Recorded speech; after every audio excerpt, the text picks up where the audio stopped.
Have you ever, caught yourself in the mirror? Maybe the lighting's a bit harsh, and you spot it. That new silver hair. Oh, yeah. Or maybe a whole streak suddenly appears. Exactly. It's that moment, isn't it? Where you just wish there was an easy fix. Something simple to, well, gently turn back the clock a bit. It's pretty universal, that feeling. Looking for the low-effort way to deal with those signs of aging. Totally. Uh, And that's precisely why today we're doing a deep dive into a product that promises just that. Alpecin Grey Attack shampoo. Mm-hmm. So our mission here is to really unpack the claims about this stuff. Mm-hmm. We've got a great source, a detailed YouTube review transcript, Right. and we're going to pull out the key insights to answer, the big questions. Is this thing legit, Mm-hmm. or is it mostly hype? Mm. And maybe more importantly, what should you realistically expect if you decide to try it? And that's what we're here for, really, to give you that shortcut, cut through all the marketing noise, the reviews, Yeah.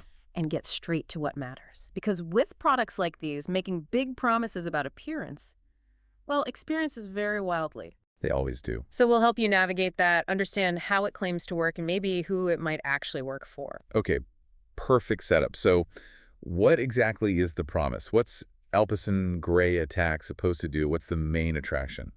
Well, the core claim, the big one, is that it's a shampoo specifically designed to help with gray hair. Okay. The idea is it gradually brings back some of your natural color over time. And the key thing is it does this without you having to mess around with regular hair dye. So no harsh chemicals, none of that hassle. Exactly. It's pitched as this subtle, low commitment kind of solution. That alone sounds pretty appealing.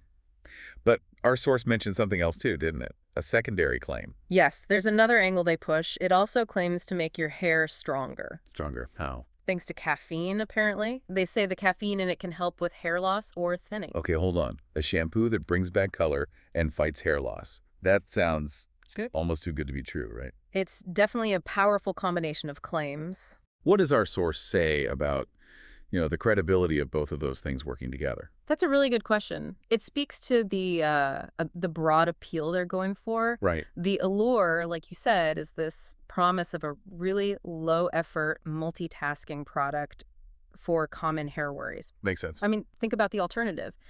Dyeing your hair is a commitment. It takes time. It can be messy. And the chemicals. And the chemicals, yeah. A lot of people worry about those. So the idea of just swapping your regular shampoo for one that gradually does its color thing and maybe strengthens your hair too. Without looking like you've obviously dyed it. Exactly. Without that dye job look, that's incredibly attractive. It really taps into that desire for natural looking results with minimal fuss. Yeah, I totally get the appeal. Avoiding the salon visits, the strong smells, the potential damage. That's a big plus for a lot of people. Definitely. But okay, if it's not a regular hair dye, how does it actually work? How does it restore color? What's the secret ingredient? Right. This is where the science bit comes in. It's actually quite interesting. The key active ingredient is something called 5,6-DHI. 5,6-DHI. Yeah, 5,6-dihydroxyandole. And what's different is it's not a pigment that just coats your hair like a normal dye. Okay. Instead, 5,6-DHI is what's called a melanin precursor. Think of it like a building block molecule for color. A building block. Exactly. So when it's on your hair during washing and it gets exposed to oxygen from the air. Like just in the shower? Yep, just in the shower. It undergoes an oxidative reaction, but within the hair shaft itself. And through that reaction, it gradually forms these melanin-like pigments.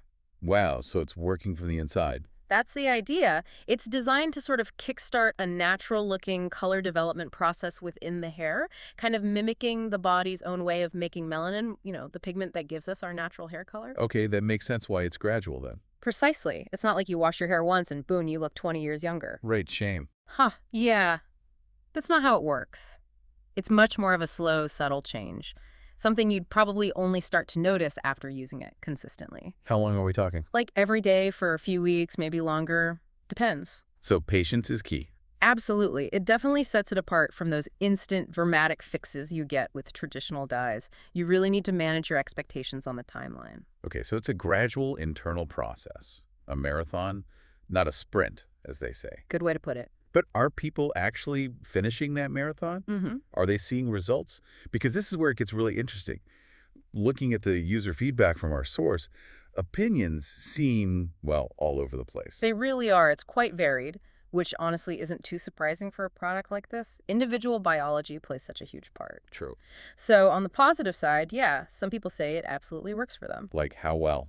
They describe, after a few weeks of using it every day, their gray or white hairs started looking noticeably darker, more natural looking. The natural look is key, isn't it? Yeah. Crucial. Avoiding that artificial dyed look is a big goal for many, and some even mentioned their hair felt healthier overall. Okay, so that ties back to the caffeine claim, maybe. Potentially, yeah. It lines up with that secondary claim about hair strength.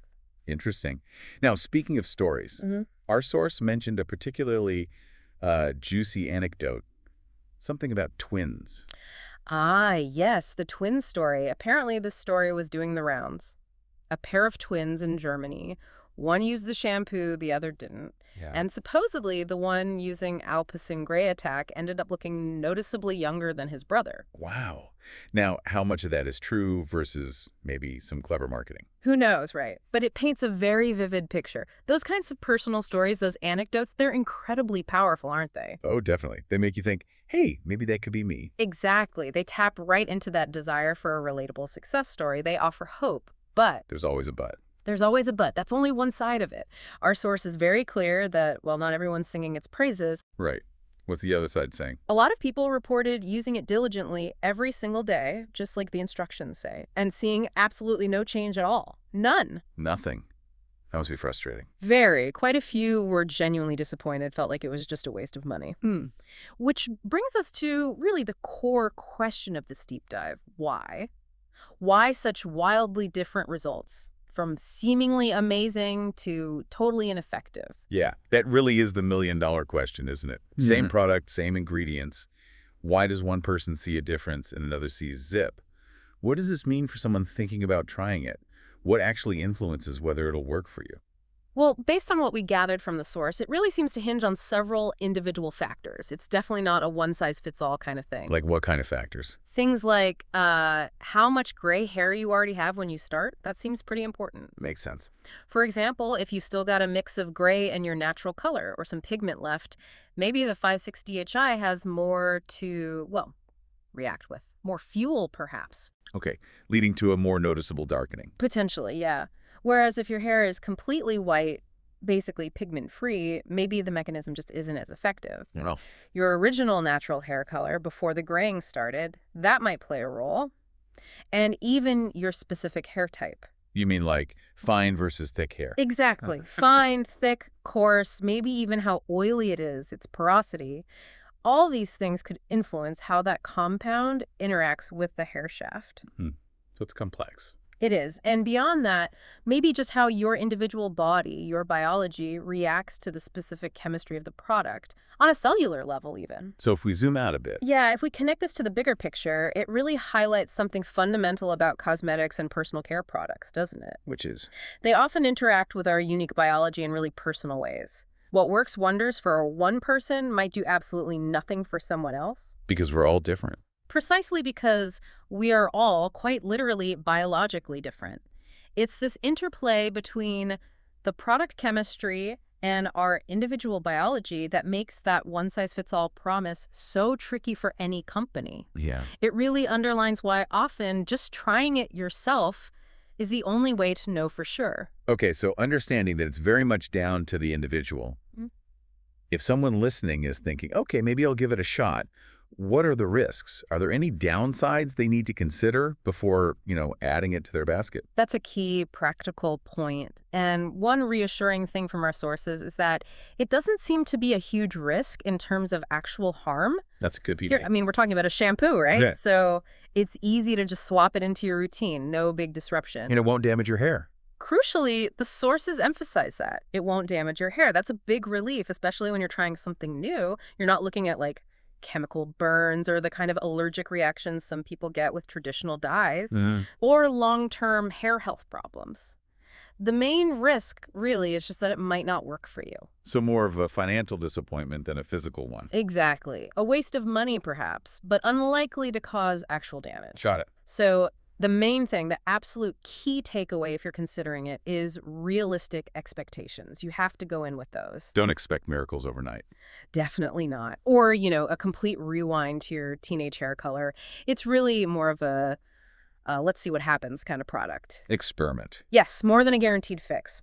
If you're lucky, if your biology happens to line up well with how it works, it could offer that gentle, low-hassle way to look maybe a bit younger. Without the obviousness of dye. Without the commitment and obviousness of full-on dyeing, exactly. But going and understanding it might not do much, accepting that possibility. That'll save you from disappointment. So it's an exploration, not a sure thing. Perfectly put. An exploration with a pretty low barrier to entry. Right. So let's try and tie a bow on this deep dive into Alpecin Grey Attack. Here's the gist, yeah.